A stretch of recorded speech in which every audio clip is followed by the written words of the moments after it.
Welcome back to the channel, my friends. Warhammer Man Studios. I'm Warhammer Man, and today we're going to be talking about Spearhead battle tactics. This video is sponsored by CMO Games. More on that later.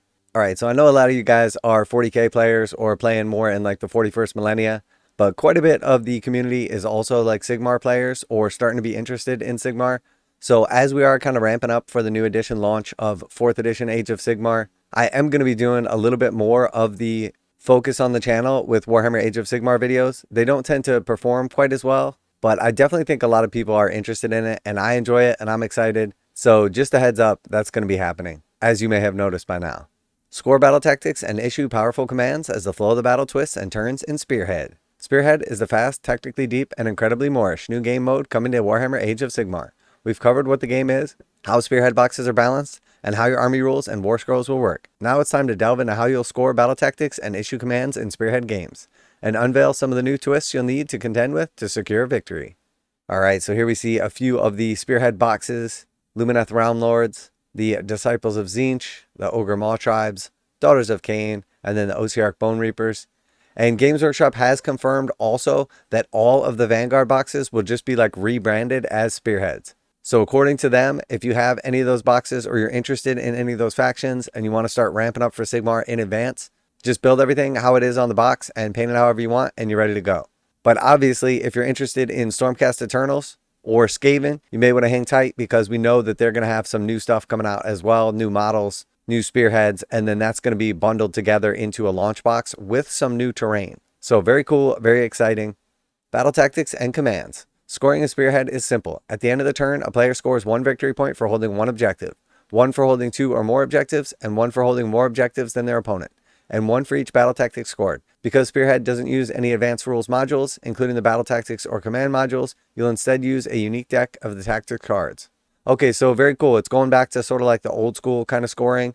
A point for scoring 1, 2 points for scoring 2, and then 3 points for scoring more than your opponent. And then also you're going to have like your built-in battle tactic deck as opposed to your faction specific battle tactic deck that we'll use in Big Sigmar, otherwise known as Big Sig. Each player gets a deck of 12 cards, and at the start of each battle round, you'll draw 3 battle tactics cards. So there's 12 cards, there's 4 rounds, you're going to draw 3 each turn, so everybody is going to get all 12 throughout the game. At the start of each subsequent battle round, you can discard any number of cards face up before drawing back up to 3. And one more important distinction we'll get to later. Okay, very interesting. So we got a little diagram right here. Battle tactics deck, 12 cards. First battle round, you're going to draw 3. And then subsequent battle rounds, you're going to discard up to 3 and then draw back up to 3. So if you want to keep one of them because it seems like you'll be able to score it this turn, you can keep it and then just start new for the other 2. If you don't think you're going to score any of them or you already scored all of them, you just draw back up to 3. Definitely interesting. So there's no extra cards in the deck. So we'll have to see what like the benefit of ditching cards is that you didn't score versus just scoring all 12 of them. So theoretically, if you can score all 12 throughout the game, you're going to get 12 points. If somebody ditches 2 and then at the end, they're going to be missing 2. So very interesting how this is set up. Every card gives you the choice between scoring a battle tactic or using a powerful command. This turns each card into a delectable tactical choice. While you use a command that can help you score objectives, enhance your forces, and put your opponent on the sword, or will you attempt to secure victory by completing a battle tactic instead? You can score all 3 battle tactics in your hand in a single turn, but as soon as you use a command or score a tactic, the card is discarded. Okay, very interesting. So they're dual purpose now. One buffs your like abilities and makes you do better in the game. The other one gives you points so you can win the game. So we see battle tactic at the top and then command at the bottom. So the first one is take the flanks. You complete this battle tactic at the end of your turn if there are any friendly units within 3 inches of each short battlefield edge. Or alternatively, you can use the command, enemy movement phase, redeploy. Declare, pick a friendly unit that is not in combat to use this ability. That unit can move up to a d6, and that unit cannot move in the combat during any part of that move. Oh wow, so very cool, very cool. Definitely a fan of this. So you could potentially score a point with the battle tactic, or you could potentially avoid a charge or redeploy into another key location, like getting on an objective or something like that. And the second one is Dracothian Dais. If you complete this battle tactic, you control the Dracothian objective at the end of your turn.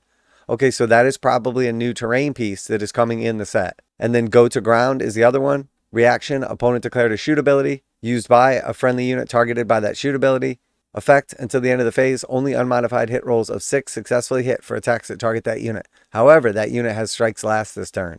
Wow, so that is very good. So if your opponent has a strong shooting unit, they declare target, you make them hit on 6s, but then you're going to fight last if you end up in combat. So very powerful right there. Definitely some cool little like ideas going on here where you're essentially going to score up to 12 from your secondaries and use no commands, or you could potentially use 12 commands and score none, or most likely somewhere in between. Very, very cool. For example, take the flanks will reward you with victory points if you rush out and seize the ward edges. But the same card offers redeploy command, which lets you reposition one of your units in response to your opponent's maneuvering. Will you score take the flanks at the end of your turn, or hold on to your cards so you can redeploy in the coming enemy movement phase? Some battle tactics require you to claim specific objectives on the Spearhead board, each of which are named after the god beasts of the mortal realms. You might be set up to snare Dracothian Dais this turn or next, but if your opponent has shooting unit lined up, maybe holding onto the card for go to ground command is a better choice. Yeah, I love this. I think this is absolutely amazing. So we got two more here. Raid is next. You complete this battle tactic at the end of your turn if any friendly units are wholly within enemy territory and not in combat.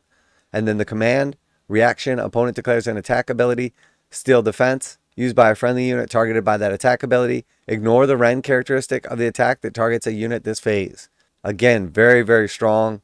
And then we have one more, hold ground. You complete this battle tactic at the end of your turn if there are more friendly models contesting a large terrain feature in your territory than there are enemy models contesting it. And then alternatively, the command, any combat phase, rise to the challenge, declare, pick a friendly hero to use this ability, effect, heal a d6 to that hero. So again, very tough decisions here because obviously you want to score points, but maybe you have that hero that just really could use a d6 heal.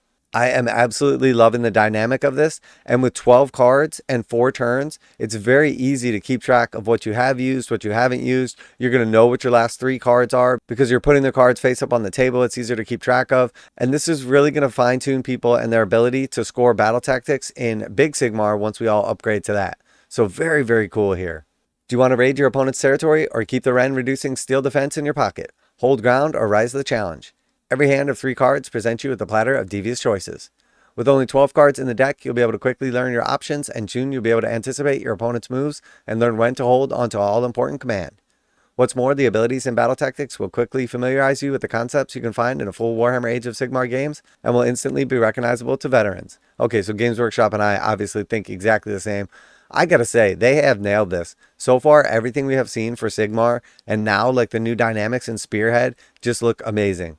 Now a quick message from today's sponsor. CMO Games has been selling Games Workshop products online for over 20 years. They carry the full line of Games Workshop products, including Warhammer 40,000, Age of Sigmar, Necromunda, Blood Bowl, paint tools, and more. Almost all Games Workshop products are priced at 15% off MSRP. CMO Games takes pre-orders for most Games Workshop products released at their earliest date possible. 12:01 a.m. on Saturday, they go live. Most of these pre-order products are also priced at 15% off MSRP. CMO Games offer free shipping in the US 48 with an order of $50 or more. Their customer service is top-notch and they ship most orders within 24 hours. Visit CMOGames.com using the affiliate link in the description and let them know that you heard about CMO Games from Warhammer Man. Now, back to the video. Alright, so now we have twists and underdogs. The priority roll and underdogs mechanics are both alive and well in Spearhead, adding more tactical layers to the game. Because Spearhead is a game of hard-fought, nail-biting battles with tense finishes, seizing the initiative from a priority roll comes with a sting in the tail. You won't be able to draw any battle tactics unless you are the underdog, and the difference in victory points is 5 or greater. So seizing the initiative, if a player who went second in the previous battle round wins the priority roll and chooses to go first, it is called seizing the initiative. When a player seizes the initiative, they do not draw any battle tactic cards for the battle round unless they are the underdog, and the difference in victory points between the 2 players is 5 or greater. So that means if you opt to take the double turn, because you were second in the last round, and then you seize the initiative, so you're first in this round, you'd be getting the double turn. Unless you're an underdog and down by 5 points, you're not going to get to draw any new battle tactics. So very, very cool dynamics going on here. And clearly this is going to help out with balance, because they have the caveat, unless you're losing by 5 or greater. At the start of every battle round, you will also determine which player is the underdog, the person who is behind on victory points, and then you'll draw a twist card that will impact the battle in some way, providing a bonus for the underdog. There are 2 decks for 6 twist cards each, themed around the Ashby and Gairan sides of the Spearhead battlefield board. Alright, so now we have the twists. The verdant battlefields of Gairan are filled with grasping vines. They can ensnare your units, reducing their maneuverability, the bane of cavalry heavy spearheads. On the other rounds, hard-bitten warriors can attempt to take the land back from their assailant and score extra victory points by securing terrain features. So we have Gyrant Twist, Grasping Vines. The underdog picks an enemy unit on the battlefield. If there is no underdog, the players roll off and the winner picks an enemy unit on the battlefield. That unit is ensnared. Until the end of the battle round, half the move characteristic and roll 1 fewer dice when making charge rolls for that unit. And then the second one, Take the Land. Each player scores 1 extra victory point at the end of the turn if there are more friendly models contesting the large terrain feature in enemy territory than there are enemy models contesting it. In addition, the underdog adds 1 to wound rolls for attacks made for friendly units to target a unit contesting a large terrain feature. Those who fight in Ashy will need to ward of Khorne's presence in the realms, as the blood god's influence can encourage even the staunchest servants of order to let the blood flow. Fighting in the realm of fire can also mean contending with blazing elementals and battlefield wreathed in smoke that obscure visibility. So we have the Ashby twist, let the blood flow. Each player scores 1 extra victory point at the end of their turn for each enemy unit destroyed in this turn. In addition, if one of the players is the underdog, that player picks 1 friendly unit on the battlefield to be frenzied. Add 1 to hit rolls for combat attacks made by this unit this battle round. And then we have one more Ashby twist, wreathed in smoke. The underdog picks 1 objective on the battlefield. If there is no underdog, the players roll off and the winner picks the objective. The objective is wreathed in smoke. Until the end of the battle round, only unmodified hit rolls of 6 successfully hit for attacks that target a unit contesting that objective. Each set of 6 twists ensures that the battles are ever-changing tactical conundrums, requiring you to adapt around the shifting battlefield conditions that help and hinder different spearheads depending on their composition. Thinking on your feet and responding to the ebb and flow of the battle is paramount, and this means that the spearhead games you play on your coffee table at home will offer the same kind of tactical depth, heroic turnarounds, and epic moments of full-size games of Warhammer Age of Sigmar. We'll have plenty of Spearhead coverage over the coming weeks. But tomorrow we're going to find out what narrative players can expect from the entirely revamped Path to Glory mode, which features the core book for Warhammer Age of Sigmar. So very, very cool. I am absolutely loving this. There's tons of cool stuff going on here. Spearhead is sounding better and better by the moment. I think it's great too for the new edition because we'll all get used to the rules, starting with a smaller force, and it'll be much easier to transition into Big Sig. So let me know what you guys think so far. Are you excited for this? Are there some things that you're seeing here that seem really cool? Are there some things that you're unsure about? Always like to hear back from you guys in the comments. And let me know what faction you're excited for Spearhead. Me personally, I've got a bunch of Spearheads already. I'm super excited for the new Skaven and Stormcast models also. So I expect to be playing quite a few of these. Always like to hear back from you guys in the comments. Special thanks to CMO Games for sponsoring the channel. Check out the link in the description to save 15% on Games Workshop products. That's it for today. Warhammer Man Studios, I'm Warhammer Man, and I can really feel the excitement building. And I'm out of here.